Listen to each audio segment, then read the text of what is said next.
ഈ കുട്ടിയുടെ കാര്യത്തിലേക്ക് വന്നാൽ അതിന്റെ അകത്ത് ഈ സംഭവം കഴിഞ്ഞതിന് ശേഷം ആ കുട്ടിക്കെതിരായ ഒരു പരാതി അവിടെ തന്നെ ക്രിയേറ്റ് ചെയ്യപ്പെടുന്നു, അതിന് തന്നെ നടപടികൾ ആരംഭിക്കുന്നു, അത് പിന്നെ അവസാനം ആ കുട്ടി മരിച്ചു എന്നുള്ള കാരണത്തിൽ അവസാനിപ്പിക്കുന്നു. ഇതൊക്കെ അസാധാരണമായ സാഹചര്യം. മാത്രമല്ല അതിൽ ഒളിവിലിരുന്ന ആൾ ആ ഇതിൽ ഒപ്പിടുന്ന കൂടി ചെയ്യുന്നുണ്ട്. അതെ, പ്രതിയായ ഒരാൾ ഒപ്പിടുന്നു.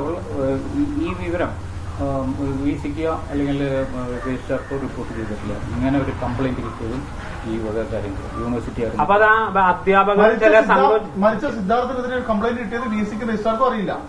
ഈ മരണത്തിന് ശേഷമുള്ള കാര്യമാണ് ഞാൻ പറയുന്നത്. മരണത്തിന് ശേഷം ഒരു കംപ്ലൈന്റും അല്ല, മരണത്തിന് ശേഷമാണല്ലോ അവിടെ കംപ്ലൈന്റ് രജിസ്റ്റർ 19 രജിസ്റ്റർ ചെയ്തിരിക്കുന്നത്. ഇത്തരത്തിലുള്ള കാര്യങ്ങൾ, ഇത്തരത്തിലുള്ള ഒരു ഇതും ആ കുട്ടിയെ പറ്റിയിട്ട് എന്റെ അധ്യാപകര് ഒളിവിലിരിക്കുന്ന ഒരു കേസിലെ പ്രതിയായ ഒരാൾക്ക് ഒപ്പിടാൻ അവസരം കൊടുക്കുമ്പോഴാണ് ഒപ്പിടാൻ പറ്റുന്നത്. എനിക്കറിയില്ല.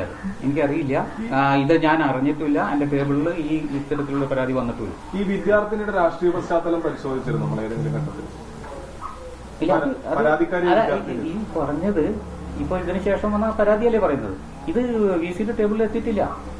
അപ്പൊ അതിനെ പറ്റിയിട്ട് എനിക്കറിയില്ല. കോളേജ് സമിതി രൂപീകരിച്ചിരുന്നു, അവരൊരു കമ്മിറ്റിയെല്ലാം കൂടിയിരുന്നല്ലോ ചർച്ച ചെയ്യാൻ വേണ്ടി. ആ വിദ്യാർത്ഥിയുടെ രാഷ്ട്രീയ പശ്ചാത്തലം സ്വാഭാവികമായി ഇത്ര ഒരു പ്രമാദമായ കേസല്ലേ അപ്പൊ നമ്മൾ അന്വേഷിക്കണം. അല്ല, അന്വേഷിക്കുന്ന വെച്ചാല് അത് ഞാൻ അന്വേഷിക്കണമെങ്കിൽ എനിക്ക് ആ റിപ്പോർട്ട് കിട്ടണം. അങ്ങനെയല്ലല്ലോ സാർ അതിന്റെ ഒരു മര്യാദ. ഇത്ര പ്രമാദമായ ഒരു വിഷയം, വലിയൊരു ക്രിമിനൽ ആക്ടിവിറ്റി നടന്നു, ഒരു മരണം നടന്നു, അതിൽ എന്തൊക്കെ നടന്നു എന്ന് പൂർണ്ണമായി അന്വേഷിക്കാനുള്ള ഉത്തരവാദിത്വം VC എന്ന നിലയിൽ ഇനിഷ്യേറ്റീവ് എടുക്കണ്ടേ? അല്ല, തീർച്ചയായിട്ടും ഇത് എന്റെ ശ്രദ്ധയിലേക്ക് കൊണ്ടുവന്നിട്ടില്ല എന്നാണ് ഞാൻ പറഞ്ഞത്.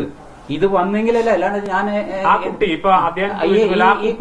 ഈ കുട്ടി VC-ക്ക് കംപ്ലൈന്റ് തന്നിട്ടില്ല. വേണ്ട, അഥവാ ഡീന മറ്റുള്ളവർക്ക് കൊടുത്തിട്ടുണ്ടെങ്കിൽ അവർ എനിക്കത് ഫോർവേഡ് ചെയ്തിട്ടില്ല. അല്ല, അൺഒഫീഷ്യലായിട്ട് സാർ അന്വേഷിച്ചോ പരാതിക്കാരിയായ പെൺകുട്ടി? അൺഒഫീഷ്യലായിട്ട് എനിക്ക് അങ്ങനെ അന്വേഷിക്കാൻ പറ്റും? എനിക്ക് അതിനെ പറ്റിയിട്ട് അറിയില്ല.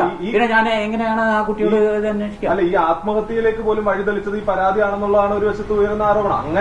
അങ്ങനെ ഒരു വശത്ത് ഈ പരാതി ചർച്ചയായി നിൽക്കെ അത് ആരാണ് ആ പരാതിക്കാരി, എന്താണ് അവരുടെ രാഷ്ട്രീയ പശ്ചാത്തലം എന്ന് പോലും ഒരു VC-യായി നിങ്ങൾ അന്വേഷിച്ചില്ല എന്നുള്ളതാണ്. രാഷ്ട്രീയ പശ്ചാത്തലം ഒന്നും അന്വേഷിച്ചിട്ടില്ല. രാഷ്ട്രീയ പശ്ചാത്തലം അല്ല, പെൺകുട്ടിയെ കുറിച്ച് അന്വേഷിച്ചിരുന്നു. അവിടെ കുറെ കുട്ടികളായിട്ട് വാലന്റൈൻസ് ഡേയ്സ് ഈ കുട്ടി പോയി ഡാൻസ് ചെയ്തിരുന്നു. അത്ര ആ ലെവലിലുള്ള ഒരു ഇൻഫർമേഷൻ. കുറെ കുട്ടികളുടെ പെൺകുട്ടികളൊപ്പം ഡാൻസ് ചെയ്തിട്ട് ഈ വിഷയം ഉണ്ടായതിനു ശേഷം ഒരു കുട്ടിക്ക് മാത്രമാണോ പരാതി വന്നത്? ഈ പരാതി ഒന്നും എനിക്കറിയില്ല. ഈ പരാതി ഇങ്ങനെ തന്നതായിട്ട് എന്റെ ടേബിളിൽ ഇതുവരെ എത്തിയിട്ടില്ല.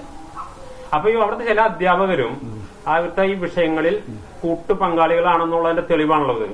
VC എന്ന നിലയിൽ ഇത്രയും വിഷയമുണ്ടായിട്ടും VC എന്ന നിലയിൽ ഇത്തരം ഒരു പരാതി പോലും ഈ വിഷയങ്ങൾ ഉണ്ടായിട്ട് പോലും ഇന്ന് അല്പം മുമ്പാണുള്ള ഗവർണർ സസ്പെൻഡ് ചെയ്തത്, അതിനിടയിൽ പോലും അങ്ങയുടെ മുന്നിലേക്ക് ഈ പരാതി എത്തിക്കാതിരിക്കുന്നതിന് അവിടുത്തെ ചില അധ്യാപകരും ഈ വിദ്യാർത്ഥി സംഘടന ഈ ഭാരവാഹികൾ എല്ലാവരും ഒരു ഒന്നിച്ചുള്ള ഒരു ഗൂഢാലോചന നടന്നു എന്ന് പറഞ്ഞാൽ ഒരു ആരോപണം ഉന്നയിച്ചാൽ തെറ്റാണെന്ന് പറയാൻ പറ്റുമോ നമുക്ക്?